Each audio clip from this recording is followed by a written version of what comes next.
Welcome to this episode of Security Market Watch. This is the show that goes straight to the source for security market insights and trends. Today, we are talking to Charles Payne, who is the CISO and the CTO at Neptune Media. And Charles is also an angel investor. So if there's anybody who can give us a lay of the land and to give us some insights into the cybersecurity industry and the business of security, it's Charles Payne. Charles, welcome to the show. Thanks for having me. It's quite an introduction. I really appreciate that. That's some big shoes to fill. Yes, and you'll fill them. Well, this is going to be a great conversation. I've been looking forward to this. And if you're listening to this or you're watching, feel free to rewind, watch it again.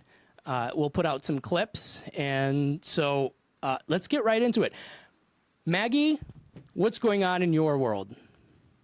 It is constant nonstop, as I'm sure it is for both of you. I feel like every time I think we can't get busier, I eat my words. So I'm excited to talk to you. I know you had just mentioned you've been on back-to-back red-eye flights from California to New York. Sounds like you've had a lot of great things going on, Charles. So, one of the things that we had talked about briefly was strategic partnerships. Josh and I, we do this all day in every single facet, and it's truly one of our favorite parts of what we do because we love to connect with people and just hear real life case studies and things that don't go right, and then the solutions that get created, and that's the best way to learn. So I just wanted to how did you get into, obviously you're in a very hybrid role. I love the pairing of the angel investment with the strategic partnerships, but tell us a little bit about how that kind of progressed for you and how you ended up where you are today, so just all of our listeners kind of have a full scope, if you don't mind. Yeah, absolutely. So, it all started essentially when I was younger. I started actually as an investor. I started really early on.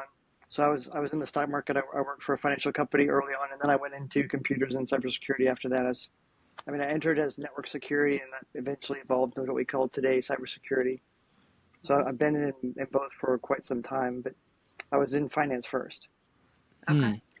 So the CISO, CTO, all of that came after finance, and what was the transition from CISO to investor, or was it investor to CTO? What came first, the chicken or the egg? Yeah, it was definitely the chicken. So in my case, I was on the investment side first. I was on finance first, and then I went to the CISO/CTO role aspect of it. So that was where I balanced out. I learned, I took a lot of the life lessons.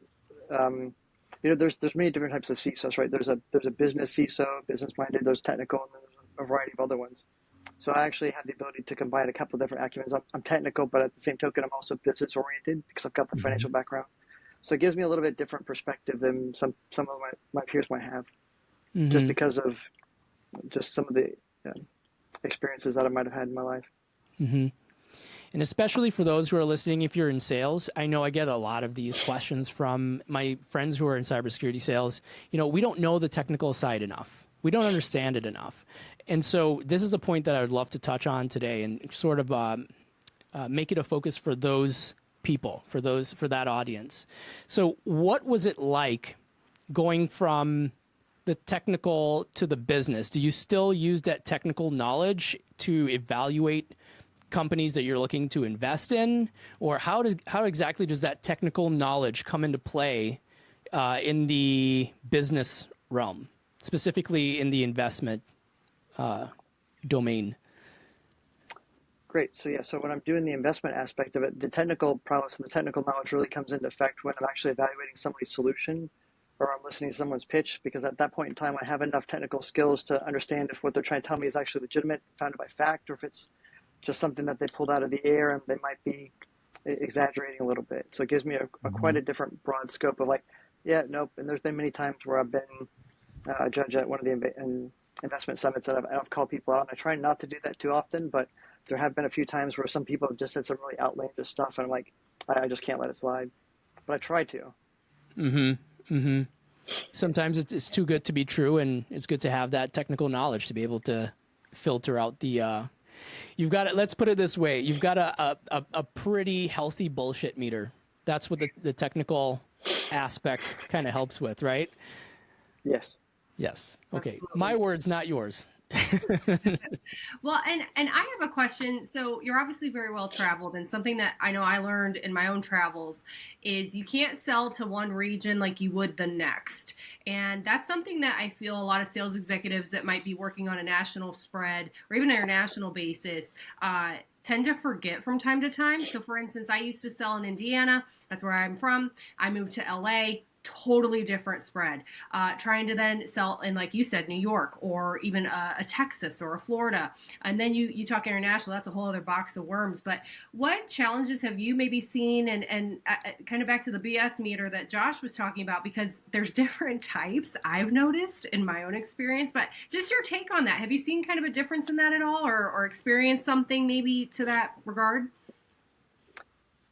In the actual BS portion of it, no, because they tend to use the same marketing jargon across the company, no matter which country or which location you're in. At least in my experience, it's just that some areas are probably more versed in the BS, and then they already know up front that's why it doesn't work, and that's why it gets kicked. So that might be why you're experiencing like it doesn't work in Florida versus Texas versus California, is because some of those folks might have already heard those lines before, and they're like, yeah, I'm not interested. Kind of like that mantra of talking about like AI and ML, everything's got artificial intelligence in it. Like, not really. It's just machine learning. Let's just call it what it is. Right. Right. Yeah, that's a really good example. That's a really good example. If you slap AI on anything, it seems to, let's talk about that for a second. AI, is it overhyped? Is it just a trend? Do you think that most of the tools actually do AI, especially in cybersecurity? Do you think that the AI is where it needs to be actually contributing to the business, or is it just all overhyped? That's a question for how well the models were trained. So at CES one year, and I won't name the company, but they actually had a cognizant version of artificial intelligence, and it wanted to turn all of the humans into basically its slaves. I'm like, oh great! It's like someone fed it, like let it read Skynet. It was amazing. But so going back to your question specifically, it's going to depend on how they trained it and what they trained it on, because all the data that we feed or we let the machine learning learn on is biased. The question is it biased in the direction in which we need it, or is it biased in the wrong direction, which is going to hurt us? So that's, no matter what we do, it's going to have a bias. The only question is the bias that it's going to have that's predisposed to, is it going to be beneficial, or is it going to be negative towards what we're doing and our outcomes? I want to target what you just said specifically. So that is absolutely everything I'm seeing is what you just said as well. But one of the things that, especially on the governmental side, I work with a lot of governmental contractors, these types of things, and we have poked around with a lot of partnerships regarding potential products or services with AI risk mitigation or AI threat mitigation. Are you being approached with these types of products or services, or have you really heard this terminology recently, or is that something that's just kind of a key word or key focus right now? Anytime I hear someone say AI without some type of definition, my BS meter just says nope, I'm not interested. But I have heard that where you can do like AI for GRC or GC for AI. It's like where they have all these models that are supposed to be trained, and it'll tell you what you need to do, and you just got to follow like a cookie cutter. And I'm like, I have one of those conversations with actually for investment side earlier today, and they're like, yeah, you just feed the artificial intelligence, the language model, all the information that you need, and it's going to give you all the building codes and all the other regulations. It's not finance or regulated; it's building codes, which is standardized across the U.S. But I'm like, okay, great. So in Florida, do you guys support Miami-Dade code? I'm like, no, we only support the international building codes. I'm like, or the national building codes for like the U.S. I'm like, so if you're in, say, California or Florida or any state that has any other regulations other than the bare minimum default, your solution doesn't work. And the answer was nope. So that's where it becomes a little bit tricky. Again, it depends on what it was trained on and how much data sets it's actually ingested, and that's always the fun part. And that's the question that I'm guessing the CISO should be asking when they're approached with a product like this. It should be, but the probability of ever getting a straight answer is probably slim to none. Oh, geez. So it's like, yeah, we trained it on a data set, but okay, great. What data set do you train it on, but you're not going to get a valid answer or a straight answer most of the time. And that's why I kind of just look at. Oh, sorry. Is that if they're talking to the sales guy, or is there someone that CISOs should be talking to get a straight answer? So, in my perspective, I actually, when I do go to the showroom floor, when my staff brings me out there, I look for the other executives. So I look for the other C-suite folks. And if I can't talk to the other C-suite folks, I just don't stay, because they're the only ones that are going to give me the bare text. They're the only ones that are actually held accountable in court for what's been said. The account executives and such aren't going to be held accountable for what's been promised or what's been, exacerbated per se. Whereas Right. the other C-suite guys are going to be held to a different standard. So when I go to the showroom floor, if I do go, I always look for the other C-suite folks, because they're the ones that are least beneficial to lie to me, because they're the ones that have the most to lose. Mm-hmm. Mm-hmm. And how do you have different return on objectives for people getting that type of information, especially if you're just meeting them for the very first time? How do you build that relationship? Maybe for somebody who is wanting to become an investor like yourself, or get into these types of CISO, CTO roles. I feel that this is going to be a very progressive role in the years to come. Obviously, it's transitioned quite a bit just in the last 2 years here. But what would you think would be some good advice for someone that would look to gain similar skills to you, or work those types of events? Yeah, the best advice I can give people who are in sales roles at the moment are just treat us like people. I mean, we want to have an open-ended conversation. Like when I go, and this is where I had a conversation again on a different discussion. It's like from a CISO's perspective, my goal when I go to a conference is to build relationships with the vendors and the partners. It's to partner with them to do a specific objective or to complete a specific task. So for them, being argumentative or them not wanting to create that relationship is kind of counterproductive to what I'm trying to do. So it's like, I really want to create those relationships, because it's those times at 2 o'clock or 3 o'clock in the morning when you need to reach out and call somebody, like you need those relationships to help. And there's been a few times where I've reached out to, a few vendors in cybersecurity at odd hours, and I wound up calling the VP, and then he wound up getting a whole bunch of people awake. But trying to get through the support lines and stuff like that sometimes is just a nightmare.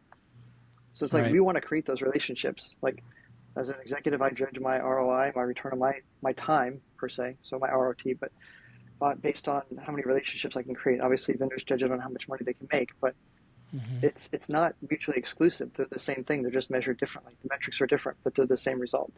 Yeah. It's never about what it's about. And I'll explain that. If you want to add to your bottom line, I've learned, in my time in sales, if you want to make sales, you can't really focus on sales. But I found that if you focused on engagement, whether that's on social media, whether that's connecting with people at conferences, whether that's calling somebody up at 3 o'clock in the afternoon just to check on them. How are you doing? I find that exponentially impacts my sales, because there's this concept of like, you never know what's going to happen. And so if you really focus on the outcome of sales, it's very narrow. But if you focus on engagement and you focus on people, I find that you end up helping each other in ways that you hadn't anticipated, which coincidentally is positively correlated to revenue in a lot of ways. But even if it's not, if you think about it, I hear this a lot. A lot of people are always thinking about the money. Everybody wants to get rich. Everybody wants to make a lot of money. And the people who focus on those things exclusively tend to always they're always kind of fighting the universe a little bit.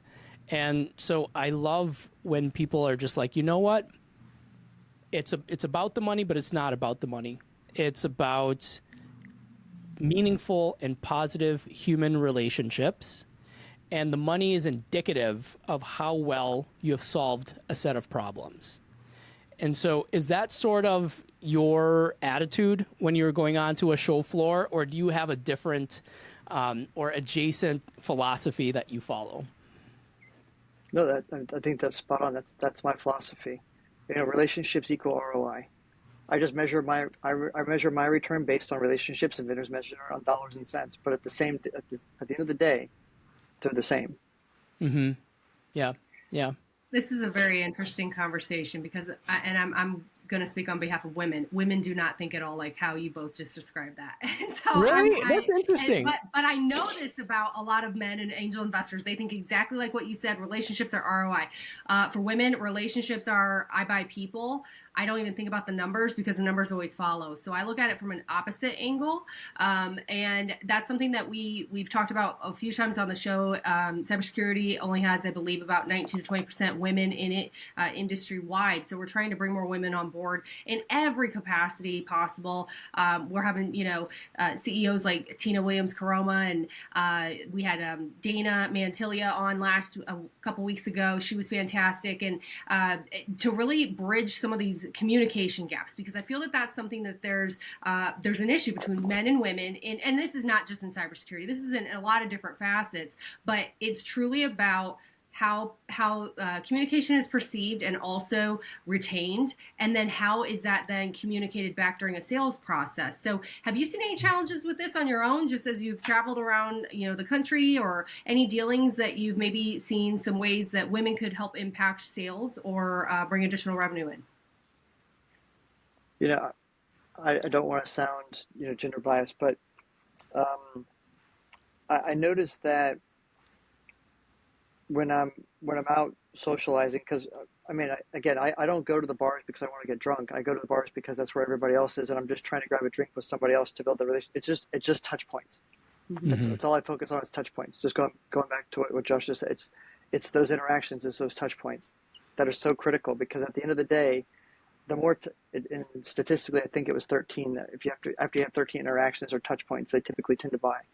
Was one study I did, but this was like 15 years ago, but might still be the same. I don't know. But that's where the touch points are critical. So the more times you can see them, be like, "Hey, Bob," or Jim or Joe or whatever, it's like that's all I'm looking for. Mm-hmm. Mm-hmm. Yeah, back in the day, it was all about rapport. You hear that word thrown out quite a bit, and it's not something that, unfortunately, I don't hear it very often. I don't hear about rapport building, which is very valuable. So I'm really interested in this, Maggie. And I know you can't speak on behalf of all women, and this is interesting to me. I'll give you a little bit of context, because I was at the Cybersecurity Summit last week, and I heard some fabulous women just speak on all kinds of topics, from DEI to the hardcore tech stuff to thought leadership. And that was the only room that was packed. Mm-hmm. So there were other rooms there, other seminars, but the women in cyber, it was packed. And I mean, there was a tribe there, right? So these women are, they're on it, and I know a few of them personally, so shout out to Tina and Eileen, the fabulous security leaders here in the Midwest. And so, I guess one thing I didn't hear is that emphasis on building relationships. So, is it? And I know this is a caveat. I mean, you can't speak on behalf of all women, but I think there are a lot of women who are listening here. I'm just saying it. Like, I'm trying way harder than Charles to be gender neutral here, right? I think I kind of see where you're going, but I'll let you. Yeah. So what holds women back from making those relationships? I know it's intimidating, because the relationships they would be making probably would be mostly with men.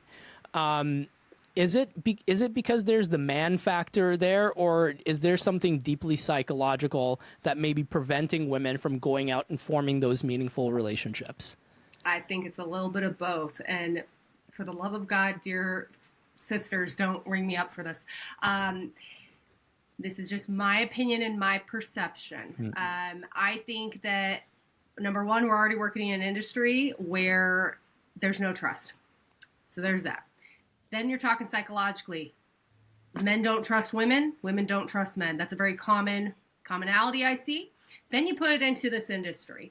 A lot of what I see with women in this industry in particular is they bond together, which is fantastic. I'm all about that sisterhood, women investing in other women-owned companies, things of that nature. I see a lot of women intimidated partnering with men. And what I see with men is it's a good old boys club still, very much so in a lot of angles. That doesn't mean I feel men are more oftentimes willing to listen to women than women are to other women. So it's very much a who do you know type of thing still in this industry in particular. I've noticed that against other industries. It's just a little bit different. And so I think that it's how do we break those barriers? How do we efficiently communicate at different angles? I have always been the type where if I would not go to dinner with you or have a drink with you or that type of thing, I'm not going to do business with you. That doesn't mean no favors once you reach a certain level, right? And that was Maggie back in my 20s. Now it's, okay, well, even though I don't ever see us being friends outside of work, how could I still work this project with you? Or how could I still get this deal together? Or how do we strategize that partnership? Then you bring in factors like people from different cultural backgrounds, different parts of the world. Now you're adding a whole other bag of worms to that. And especially when you're talking other parts of the world, there's a lot of countries where women are looked at differently. That's a whole other issue, especially in cybersecurity, because we have a lot of people from all over the world that are very high level, that are investors themselves. I've seen this industry in particular has and I love that because it's really a tapestry of talent. And I think that I wish more women would host summits and invite more men and present a different type of strategic panel to talk about this and strategic partnerships. Right. That's a really roundabout way. I could go on this topic for hours, and I'm going to Yeah. Well, one thing I was wondering when I was there last week, I was like, it's good to have a consortium of women who meet together and form their own thing, but at some point, like you said, the men and the women have to meet. It would be really nice to not have to have women in cyber, but just to have people in cyber and to have it, equal and to provide opportunities for everyone. But the thing that I get stuck on all the time, and maybe Charles, you can speak a little bit to the DEI strategies that companies are employing these days and how that's impacting the bottom line. But I see that a lot of people want to include women. They want to include people of color. Obviously, there are these huge DEI initiatives. But if I'm being honest, I can't speak for women, but I can speak for, I'll just speak for myself. I can't speak on behalf of everybody of color. But I'll say, nothing really ever held me back that I know of. Caveat, I could be intentionally delusional, right? Delusion does provide some sense of confidence. But in my world, I don't think there are a lot of things that are holding me back. So I always ask, like, why is there not this push of women and people of color into cybersecurity? And I'm wondering if it's sort of the mindset that is the way it is. There are these inequities. And so to even challenge it and to say that the inequities are more of an idea rather than a reality. Everybody, I can see the arrows blotting out the sun right now. It's just, Charles, like, why am I here right now? This is a yeah. So topic. these are the opinions of my own, and they do not represent Charles Payne or Maggie Dillon or anybody else. But it's just my observation. It's my true experience. So, all right. Now that I'm going to lay that aside, anybody who wants to come after me, come after me. But Charles, what role does DEI, or let's just stick with the DEI. What are the trends?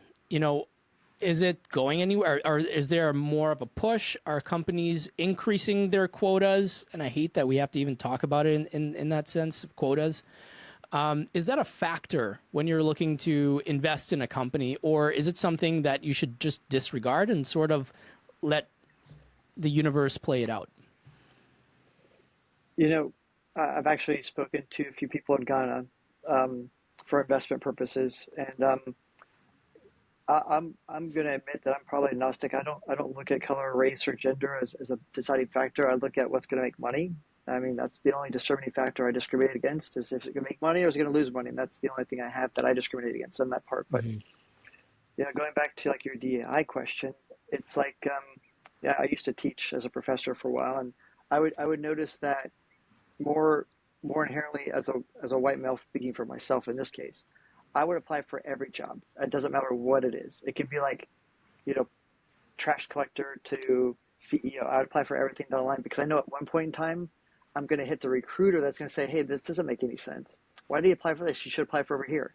And that's how I got the job at Amazon, which I didn't take, and it's a long story there. But I applied for some crazy stuff, and the recruiter says, why'd you apply for this? You're supposed to be over there. I'm like, I don't know. I was just clicking buttons. He's like, let me go move this application over there for you. And that was the difference I see between a lot of the different cultures. Women, maybe some minorities, don't apply to everything. For me, and I'm just speaking for me, I apply to everything. I don't care what it is. It's like if I'm trying to get a job at X, Y, and Z company, it's like I apply for everything that's there. I just apply so I can hit all the different recruiters because I know the way the system works.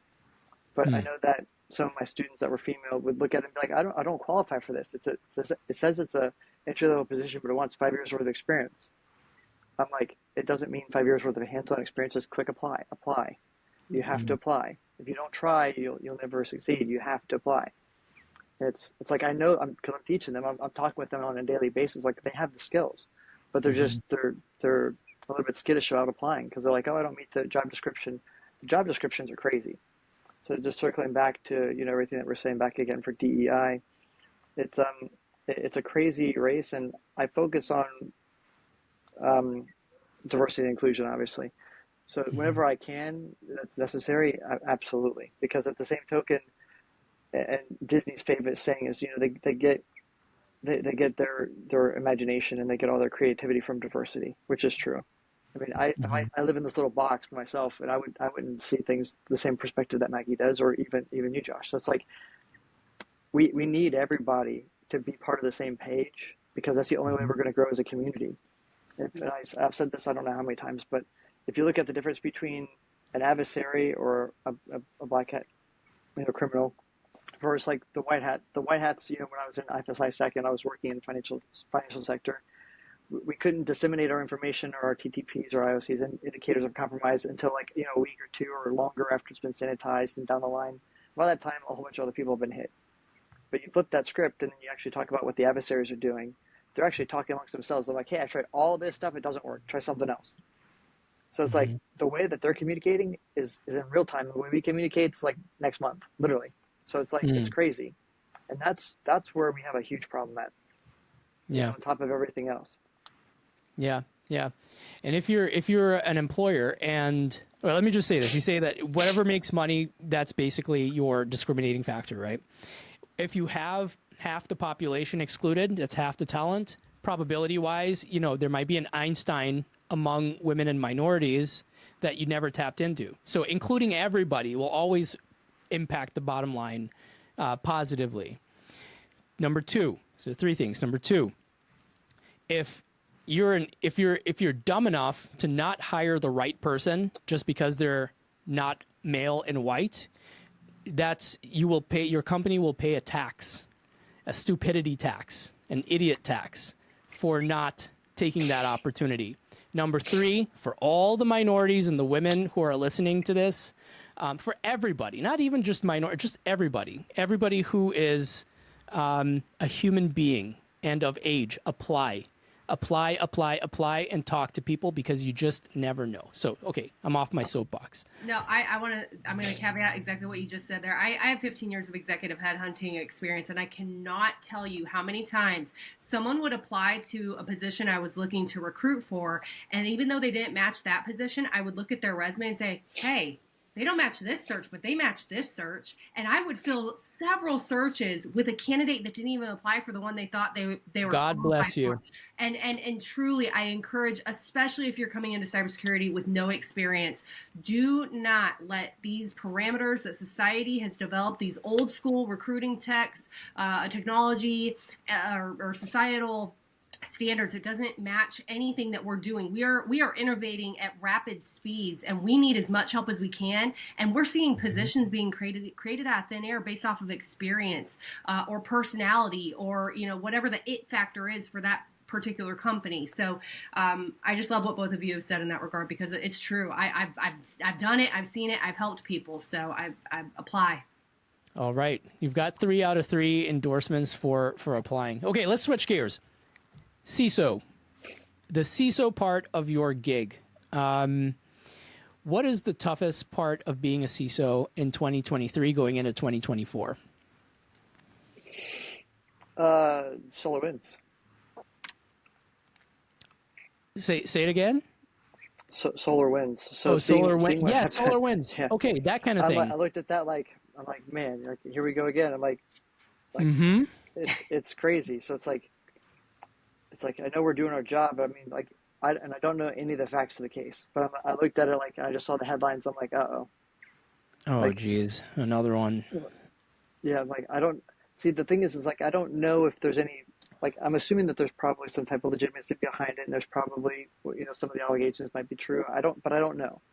So all I Mm-hmm. see from the surface is like how widespread could this be? Could like all Fortune 500 companies go get arrested? Like how Mm. many times I've been at companies where they've started trying to like we just delete the logs. I'm like, no, when you have a breach, you deleted the logs, but it still happened. I mean, like it didn't go Right. away. Mm-hmm. And then they were like, oh yeah, it's okay. We don't have the logs anymore. I'm like, that doesn't actually remediate anything. It just means you can't fix it because you don't know what happened. But it didn't fix it. It didn't go away. Right. It's still there. You just don't know where it's at now. Yeah. Yeah. Isn't that illegal? I mean, if you delete the logs, I mean, isn't that kind of naughty in the eyes You of the know, law? good question. I don't know. My whole Mm-hmm. thing was like, I'm gonna write my report this way, and it was one of those things where we had to part ways at that point. Where with Mm. one of my employers, I'm like, I'm just not gonna be part of this. Mm-hmm. Well, and So I would think that there's so much pressure on these C-suite executives where you're the actual authoritative figure that's in charge of all the responsibility. You're the one being held legally liable for these types of mishaps and whatnot. So, in your regard or in your opinion, is there anything that we should be taking drastic measures to train CISOs on as we move into 2024, given what's currently happening around the world recently in the last month here? I think what we need to do is we need to look at the Joe Sullivan case and then maybe not so much take it at face value, but understand some of the inconsistencies and understand some of the nuances that actually put him in peril. For instance, not hiring outside counsel, not having his own insurance policy that protected him specifically. So there's a few things that we can do as CISOs to help mitigate some of our exposure moving forward. One of the biggest things that the judge mentioned to Joe Sullivan was to get outside counsel. Okay, you should have sought outside counsel. He's like, it's a hindsight 2020 thing where you realize like, yeah, I should have, but I didn't because I was blind faith. So that's where it gets kind of crazy. You normally naturally wouldn't have to think that or think that it would be like that, but I think that's where we're moving in 2024. It's like the CISO is trying to fall on the sword and save the company, but at the same token, the company's just letting him rot there, and it's like, wait a second, it's not supposed to be like that. So I think that fundamentally the industry is changing in that regard. Because I mean, at the same token, most CISOs don't have a full seat at the table. Their opinions, while they're heard, they're just advising the risk. They're not actually accepting or actually saying, hey, we want to do this. It's like a byproduct of like, yeah, you don't sit at the table. This is just your opinion, and we're going to do what we're going to do anyway, in the name of making money and moving the business forward. And that's where I kind of like. Oh, go ahead. I'm sorry. Well, I was just saying, we literally talked about this a little bit on our last episode about CIO versus CBO and how a CBO would almost have more of a seat at the table. And everything that you've just described, I've heard it so many times because it's like at the end of the day, when the crap hits the fan, they come to the CISO when there's been some type of ransom attack or anything to that magnitude. And meanwhile, they've not had a seat at the table. They haven't had that relationship building to the magnitude maybe some of the other executives have had. So there's a disconnect right out the gate, and it almost implodes from within depending on the severity of these types of situations. So would you say that also needs to be taken into consideration as companies build out, maybe hire for these types of roles, or is there additional training that CISOs should consider not only implementing on their team for future development, but maybe recommend to companies to help them have more of a seat at the table? I think it would boil down to if you take that role, you need to be named on the the insurance policy for the corporation, for the officers. But on top of that, you also need to have some type of opinion, some type of say. Because at the end of the day, you're going to get stuck holding the bag. You should just make sure that you're the one to put the bag in your hands and not just be thrown it at the last minute and be like, yeah, everything's on fire. Good luck with that. Right. Absolutely. I think that's something where we've just taken it in stride and we're just accepted it because, we'd get our pension, we get our severance, and we just get laid off or fired or whatever the case may be and move on to the next company. But now it's starting to be like, okay, well, you can get your severance, but at the same token, you might be going to jail at the same time. So it's like, yeah, wait a second. So the perspective and the optics have changed. Right. Now we've got a bigger push for cybersecurity. And, some things might be the CISO's fault, but in a big organization, one person can't control 10, 20, 30,000 people. They've got downlines, down managers, separate management teams for that. It's like, how much onus are we really putting on one person? It's like, we don't look at like a CEO, for example. I'm not going to name the companies, but there's a couple of CEOs that were making, $29 million or more, and the company was still losing money. It was still hemorrhaging money, in fact. And the shareholders were the ones essentially paying for a salary. But like, isn't that criminal? Like, what are we talking about here? Like, why is it one thing happens, but then the CISO goes to jail or gets arrested or arraigned, whatever, and then the CEOs that are making some of these decisions are just claiming these huge salaries, but also perpetuating the problem. Right. Yeah. And well, and I want to ask a question to you on this. As far as CISOs with regards to regulatory compliance, especially in the fintech space, we see a lot of butting heads with cybersecurity and compliance. It's like by the time one of them releases what they need, the other one does, and then it doesn't match. A lot of these types of things are happening.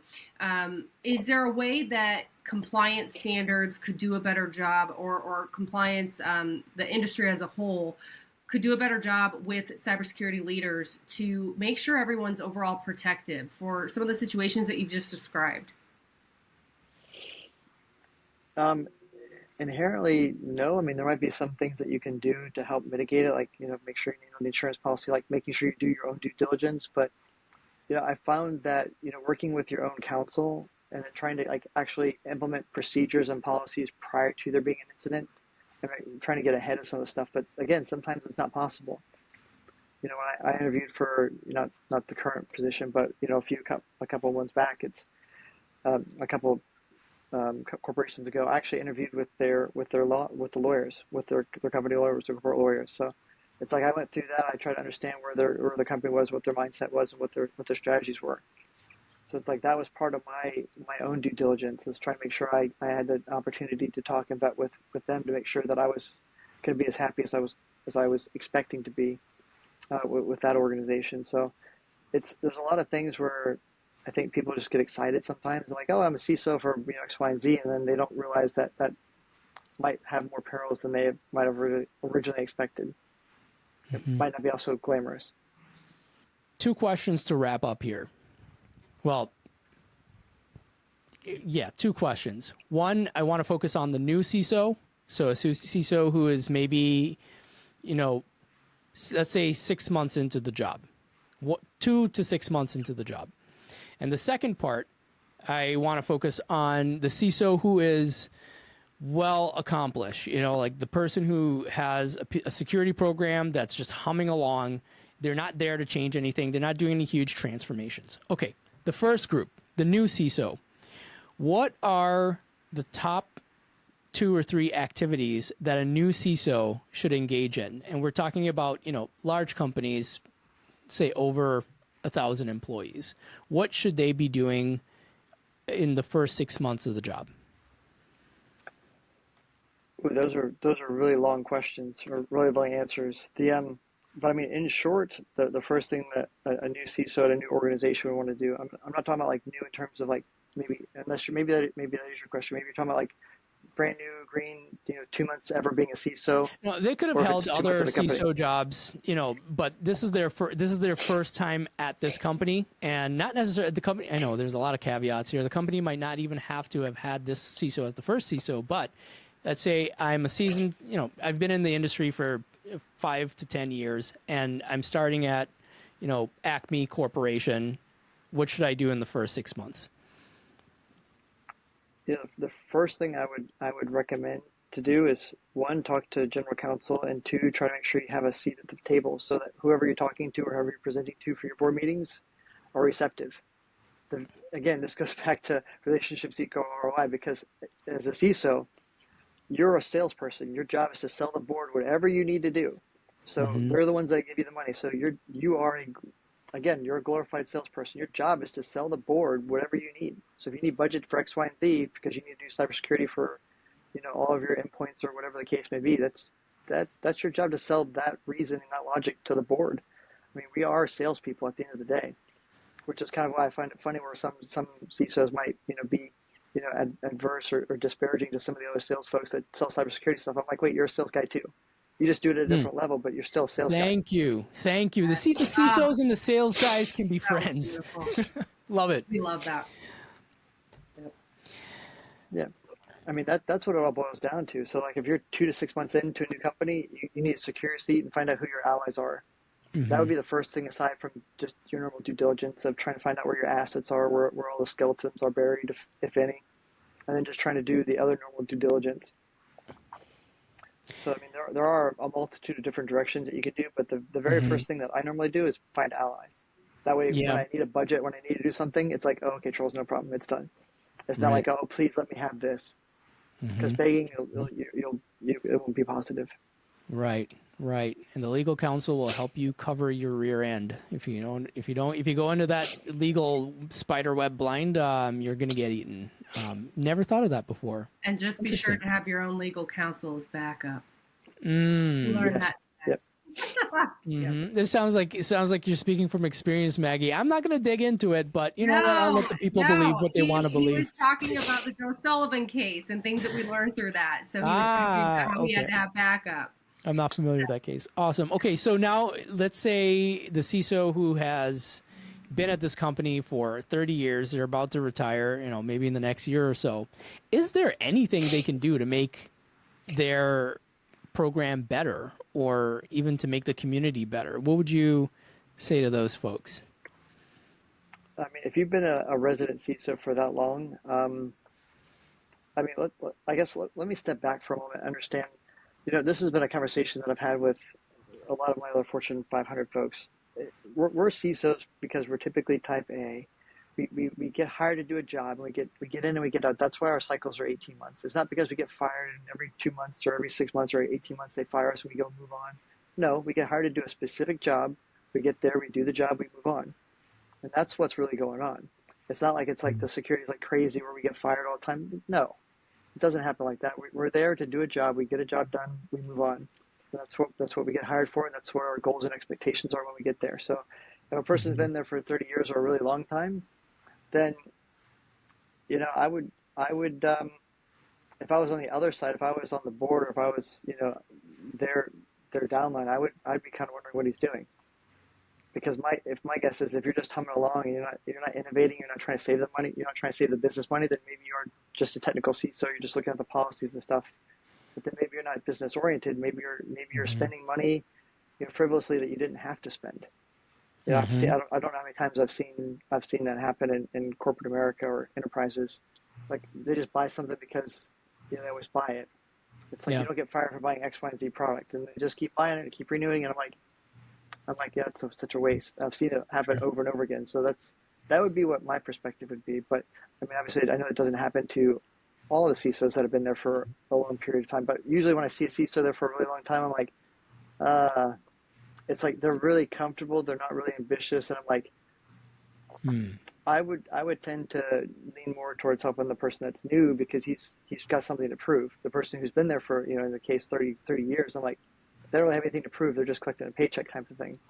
But maybe they do have their minutia and stuff that they go through. But I mean, at the same token, how much are they really trying to innovate and try to make some type of positive impact or business impact? And that's where I get skittish myself. I'm like, yeah, that's where my BS meter kind of says, well, wait a second. If you're in a cushy position and you're comfortable and nothing's making you uncomfortable, then you probably shouldn't be here. Is my perspective. Right.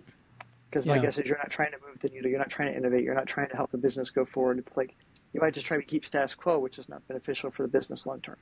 Short term, great while you're there, but long term, no. Yeah. maybe my assumptions are incorrect, because I see these CISOs like, Ed Amoroso and these guys have been around for a long time, and they seem to be humming along. You're just kind of like, oh, they're good. But I think maybe if I'm taking what you're seeing, it might look like that to us. They're like kind of like a duck on the lake, These guys have been around long enough to make it look smooth, but underneath, it's crazy, and it's always turning and it's always changing. Hadn't thought of that before. Yeah, but it's like any other business, I guess. Any other department where, as the business changes, you have to change and adapt, I guess. Okay. Well, I mean, at the same token, giving the CISOs credit that have been there for 30 years, it means they've really they've trained their downlines really well. So at the same token, I'm not saying that they didn't do something well. They trained their teams really well. So I'm like, in terms of their people skills and stuff like that, and their personalities, like, they did a fantastic job if they can just hum along like that.